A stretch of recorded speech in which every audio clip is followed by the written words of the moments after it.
প্রায় 2 লক্ষ টাকার সরকারি গাছ উল্টে বড়সড় দুর্ঘটনার হাত থেকে রক্ষা পেল পরিবারের লোকজন। বুধবার সকালে ঘটনাটি ঘটেছে নলহাটি 2 নম্বর ব্লকের আটকুলা গ্রামে। বাড়ির মালিক কুমর উদ্দিন শেখের অভিযোগ, আজ থেকে 2 মাস আগে সজলধারা প্রকল্পে আমার বাড়ির পাশে ক্যানলে জলের কাজ করার জন্য জেসিবি মেশিনে মাটি কাটার সময় এই শিশুর গাছের শেকড় কেটে যায়, যার ফলে কুমর উদ্দিন শেখের বাড়ির দিকে গাছটি বিপজ্জনক অবস্থায় ঝুঁকে পড়ে। এই ব্যাপারে নলহাটি 2 নম্বর ব্লকের বিডিওর কাছে লিখিত অভিযোগ করলেও তিনি তার কোনো সুরাহা করেননি বলে অভিযোগ। এদিন সকালে বৃষ্টির সময় দমকা হাওয়ায় গাছটি হঠাৎ করে তার বাড়ির টিনের ছাউনির উপর হুড়মুড়িয়ে পড়ে যায়, ফলে বাড়িটি ক্ষতিগ্রস্ত হয়ে পড়ে। অল্পের জন্য প্রাণে রক্ষা পান পরিবারের সদস্যরা। বাড়ির টিনের ছাউনির ওপর গাছ পড়ার বিকট আওয়াজে পাড়ার লোকজন ছুটে এসে তাদের উদ্ধার করে।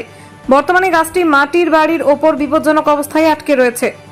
খবর শুনে ঘটনাস্থলে আসেন শীতলগ্রাম পঞ্চায়েতের প্রধান সাহিনা খাতুন এবং নলহাটি 2 নম্বর ব্লকের বিডিও রজত রঞ্জন দাস। গাছটি বিপজ্জনক অবস্থা থেকে উদ্ধার করে নিয়ে যাওয়ার জন্য বিডিও গাছ কাটার লোকজনকে ডাকলে শীতলগ্রাম পঞ্চায়েতের প্রধান সাহিনা খাতুন গাছ তুলতে বাধা দেন, কারণ তার পঞ্চায়েত এলাকার গাছ, তিনি সেই গাছটি পঞ্চায়েত উন্নয়নেই কাজে লাগাবেন বলে তার দাবি। ফলে পঞ্চায়েত এবং ব্লক অফিসের মধ্যে গাছ তোলাকে কেন্দ্র করে শুরু হয় টানাপোড়েন। ঘটনাস্থলে গ্রামবাসীরা শীতলগ্রাম পঞ্চায়েতকে গাছ তুলে নেওয়ার পক্ষে বিডিওকে ঘিরে বিক্ষোভ দেখান। গ্রামবাসীদের বিক্ষোভের মুখে পড়েন বিডিও রজত রঞ্জন দাস। পরিস্থিতি সামাল দিতে লোহাপুর ফাঁড়ির পুলিশ ঘটনাস্থলে পৌঁছান। শেষ পর্যন্ত তিনি শীতলগ্রাম পঞ্চায়েতের প্রধানকে গাছটি উদ্ধার করার জন্য নির্দেশ দেন। সেই সঙ্গে গাছটি নিলামে বিক্রি করে ক্ষতিগ্রস্ত বাড়ির ক্ষতিপূরণ দেওয়ার কথা বলেন।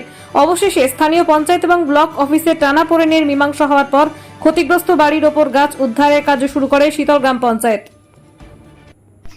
এই গাছটা বিপজ্জনক হয়ে ছিল আগে থেকে। ওই সূত্রে আমি বিডিও অফিসে, আমি একটা গ্রামের মেম্বার, বিডিও অফিসে একটা অ্যাপ্লিকেশান দিয়েছিলাম যে ওই গাছটার সমাধান কিছু করেন।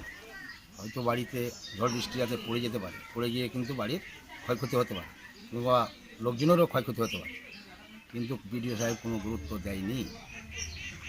আজকে আপনার এই ঝড় বৃষ্টির হওয়াতে কিন্তু এই গাছটা বাড়ির উপরে পড়ে গেছে। কখন হয়েছে এটা? সকাল 7টা। এখন কি চাইছেন? এখন আমরা চাইছি গাছটা যেই কাটবে কাটুক, ব্লক কাটুক কি পঞ্চায়েতি কাটুক, আমরা কিন্তু এই বাড়ির যে ক্ষতি হয়ে আছে এই ক্ষতিমূলটা যেটাই দিবে আমাদেরকে নগদ এটা দিয়ে দেবে। আপনার নাম? আমার নাম কলিমুদ্দিন শেখ।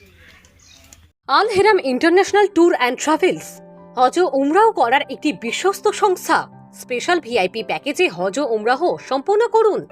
তাছাড়া কাজের সূত্রে Saudi Arab, Dubai, Kuwait, Malaysia, Singapore, Hong Kong এর ভিসা উপলব্ধ করানো হয়। 15 বছরের ইন্টারন্যাশনাল সফরের অভিজ্ঞতা সম্পন্ন Al Heram international tour and ট্রাভেলসের কর্ণধার আলহাজ কারি মাওলানা মোহাম্মদ নুরুজ্জামান। আমাদের ঠিকানা নলহাটি, পাথরকলপাড়া। যোগাযোগ করুন 9732316417